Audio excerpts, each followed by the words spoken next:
jovens não sabem, mas houve uma época que a população se informava e se divertia através da voz do poste.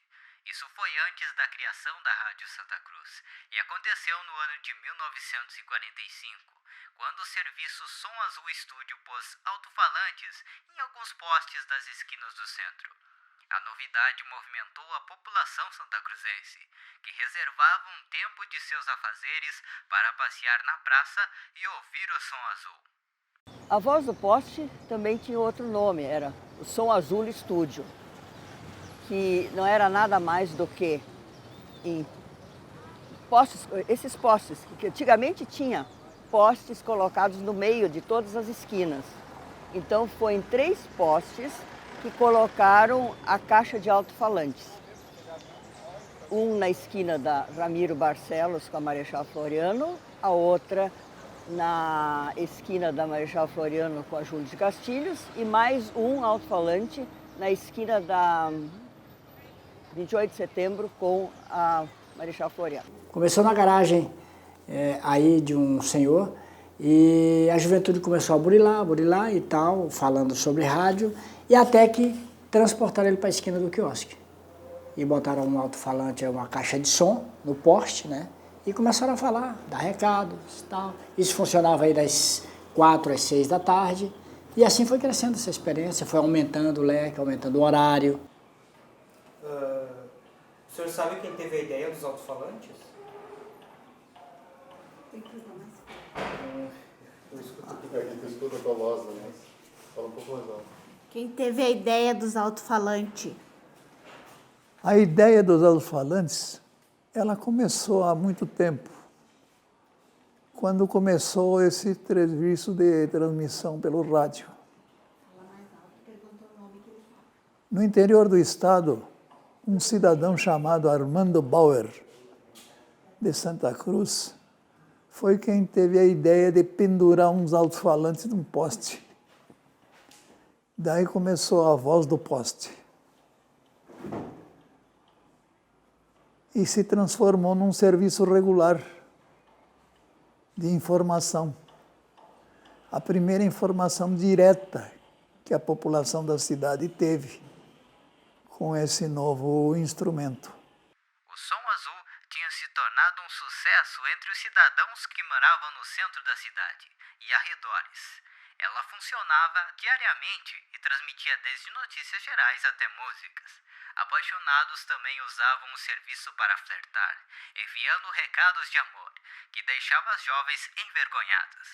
Era um momento de, à tardinha, o pessoal se reunir na praça, tomar um chimarrão, conversar um pouquinho e ouvir, quem que está de aniversário? Quem que fez homenagem para quem na Rádio do Poste? Que música vão tocar hoje? Então, era tudo uma expectativa muito grande.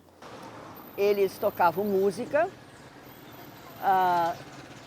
transmitiam comerciais de lojas, eram patrocinados por comerciais da cidade, por lojas da cidade, e também faziam um serviço assim, de dedicatórias, que era uma coisa que fazia muito sucesso entre as moças e os rapazes da época. Convite para enterro, principalmente notícia da morte de personalidades, o resultado das partidas de futebol nos domingos. Sábados de tarde e domingos era um belo programa, assim, de tarde. Eu tenho a impressão que eles começavam a tocar música mais cedo, porque as meninas de tardezinha saíam para passear e o passeio de Santa Cruz era da esquina da Ramiro Barcelos até a esquina da 28 de setembro.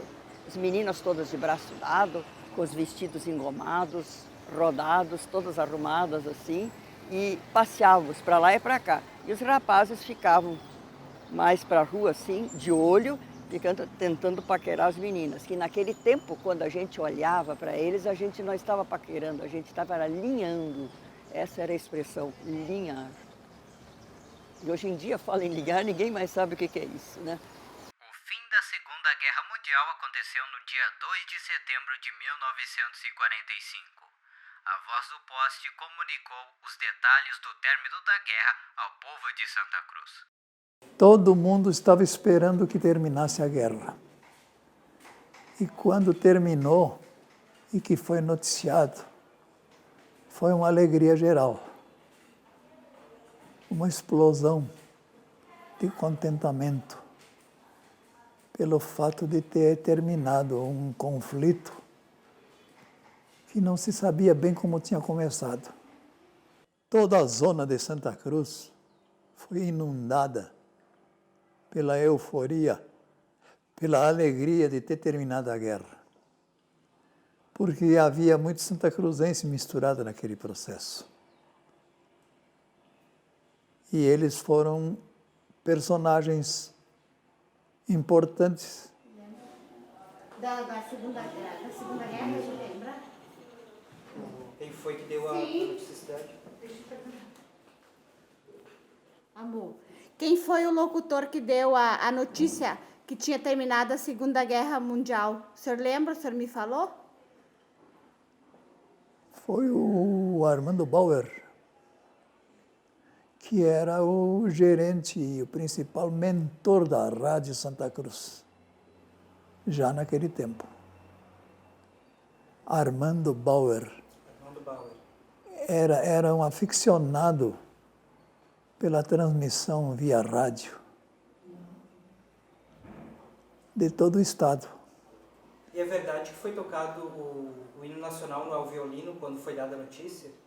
Ou isso não... Não, isso eu não tenho certeza. Não me consta. O senhor sabe que foi tocado o hino nacional várias vezes, né? Sim, Ele me falou. o hino nacional era identificação. Então, é natural que o hino nacional brasileiro fosse tocado várias vezes, para chamar a atenção. Lauro Hagman foi a voz do repórter Esso no Rio Grande do Sul, no ano de 1950 até 1968, quando o programa teve sua última transmissão. Mas antes disso, Lauro começou sua carreira na voz do poste. O Lauro Hagman, que foi chamado depois para compor a voz do poste, esse foi um dos que foi que deu o passo seguinte, que foi para a Rádio Santa Cruz, que foi locutor durante muito tempo, foi o repórter Esso, depois foi para Porto Alegre, né? Então ele abriu o leque da carreira como radialista. Ele esteve na Voz do Poste. Ele tinha uma voz muito boa, muito clara. Ele lia os noticiários com perfeição. E como é que o senhor começou na Voz do Poste? O senhor chegou a ser locutor da Voz do Poste?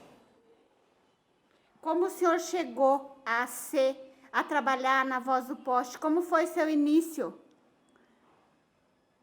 Eu, como todo estudante, de noite não tinha o que fazer. Então a gente se reunia num lugar lá da cidade. E tinha colegas que trabalhavam nesse serviço, que eram também aficionados do serviço de rádio. E eles levaram uma porção de gente, inclusive eu, para dentro desse setor. Nós trabalhávamos numa garagem, ficava ao lado da quadra de basquete, em Santa Cruz. Lá nós exercitamos a nossa atividade e desenvolvemos a capacidade de informação ao vivo. O Som Azul movimentou uma cidade que tanto queria estar informada, surgiu em uma época muito oportuna, fez história e deixou sua marca na radiodifusão. Em 1946 é inaugurada a Rádio Santa Cruz, a primeira emissora de rádio do município.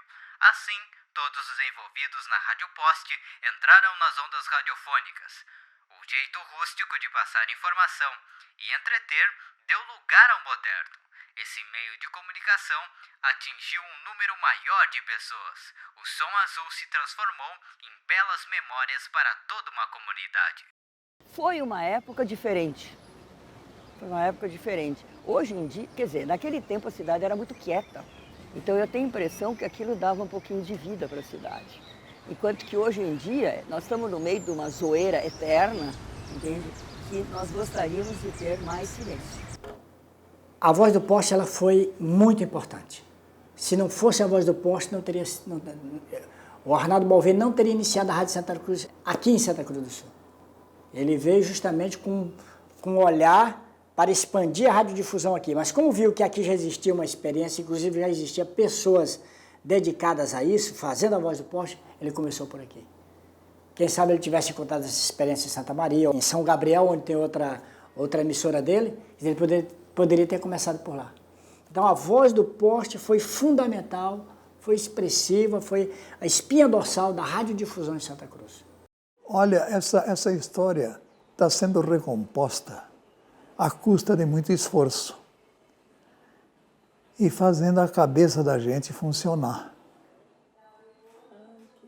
Agora cabe ao estudantado, aos interessados, pesquisar mais a fundo como transcorreu esses acontecimentos, qual a repercussão que eles tiveram. Obrigado a todos que estão sintonizados na Rádio Santa Cruz. Foi uma honra compartilhar essa bela história da Voz do Poste. Um grande abraço. Continue conosco.